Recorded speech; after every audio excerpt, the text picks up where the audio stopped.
बहुत पुरानी बात है। चाइना के किसी एक गांव में 3 भिक्षु रहते थे।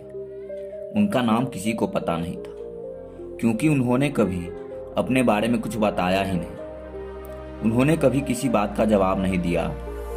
चीन में बस उन्हें 3 हंसते हुए भिक्षुओं के नाम से जाना जाता था। वे तीनों सिर्फ एक ही काम करते, एक गांव में प्रवेश करते, बाजार के बीचों बीच खड़े होते और हंसना शुरू कर देते। यह अपने पूरे अस्तित्व के साथ हंसते। अचानक लोगों का ध्यान उनकी तरफ खींचा चला जाता और धीरे धीरे उनके सामने लोगों की भीड़ चारों तरफ जमा हो जाती।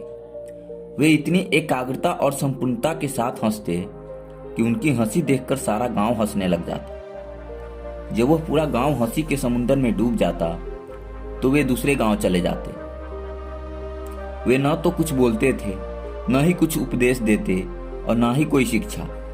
वे जहां भी जाते अपनी हंसी से ऐसा माहौल बना देते थे कि लोग अपने सारे दुख दर्द भूलकर बस हंसने लग जाते।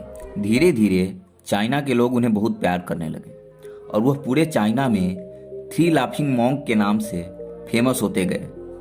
चीन के लोग उन्हें बहुत प्यार करते और उनका सम्मान करते। इससे पहले और उनके बाद भी कभी किसी ने इस तरह से प्रचार नहीं किया कि जीवन केवल एक हंसी होना चाहिए और कुछ नहीं। वे विशेष रूप से किसी पर नहीं हंसते थे, वे बस हंसते थे। जैसे कि उन्होंने ब्रह्मांडी मजाक को समझ लिया हो, जैसे कि उन्होंने ईश्वर की मजाक को समझ लिया हो और उन्होंने एक शब्द का उपयोग किए बिना पूरे चीन में इतना आनंद फैलाया जितना आज से पहले किसी ने न फैलाया हो। लोग उनका नाम पूछते लेकिन वे बस हंसते। इस तरह से उनका नाम बन गया 3 लाफिंग मॉन्क, यानी 3 हंसते हुए भिक्षु। पूरे चीन में घूम घूम कर लोगों को हंसाते हुए समय के साथ वे तीनों बूढ़े हो गए। एक रात जब वे एक गांव में ठहरे हुए थे, उन तीनों में से एक भिक्षु की मौत हो गई। पूरा गांव स्तब्ध रह गया।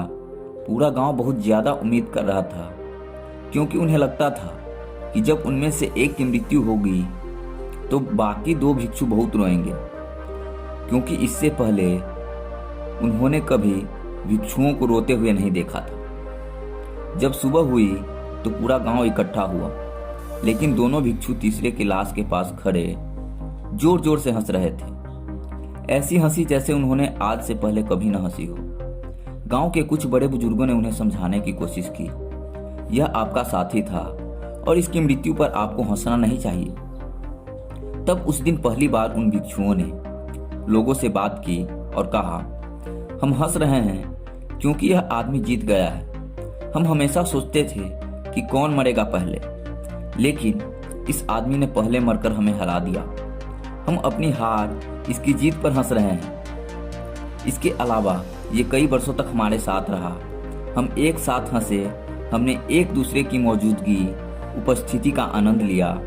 उसे अंतिम विदा देने का इससे बेहतर तरीका और क्या हो सकता है। हम केवल हंस सकते हैं, लेकिन पूरा गांव उदास था। जब मृत भिक्षु के शरीर के अंतिम संस्कार के लिए चिता पर लेटाया गया तो सारे गांव वालों को एहसास हुआ कि शेष वे भिक्षु केवल मजाक नहीं कर रहे थे। वे तीसरा जो मृत था वह भी हंस रहा था। चीन में यह प्रथा थी कि जब एक इंसान की मृत्यु हो जाती थी तो उसके पुराने कपड़े उतारकर उसे नहला दिया जाता था और नए कपड़े पहना दिए जाते थे।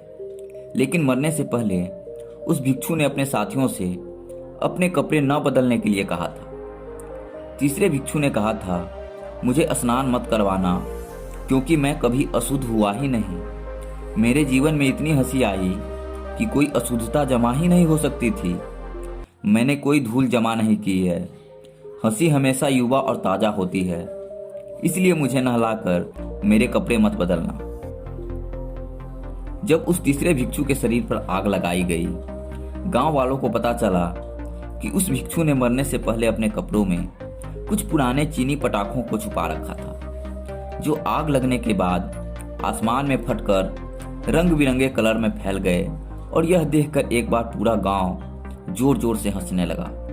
तो इस तरह से वह तीसरा भिक्षु मरने के बाद भी गांव वालों को हंसा गया। और यह देखकर शेष दोनों भिक्षुओं ने कहा, चालाक आदमी, तुम मर चुके हो, लेकिन तुमने हमें एक बार फिर हरा दिया। तुम्हारे द्वारा गांव वालों में पैदा की गई ये हंसी आखिरी हंसी थी।